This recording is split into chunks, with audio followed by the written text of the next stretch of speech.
E secondo me mi hanno dato il premio perché quell'anno avevano 2 attrici italiane alle quali lo potevano dare, cioè Monica Vitti e Sofia Loren.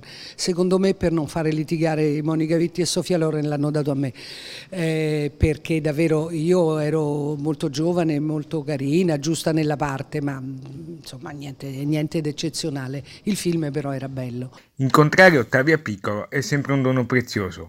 Sono tornata a Cannes qualche anno dopo, parecchi anni dopo, con un altro film eccezionale che era La famiglia di Ettore Scola, con un gruppo di attori straordinario, da Gassman alla Sandrelli, Fanny Ardant, Philippe Noiret. Molte aspettative per la prossima edizione che si aprirà a Lido il 29 agosto. Questi ultimi anni ha avuto un rilancio grazie al fatto che il direttore ha scelto sempre, e il suo gruppo hanno scelto sempre dei film che poi hanno vinto addirittura l'Oscar.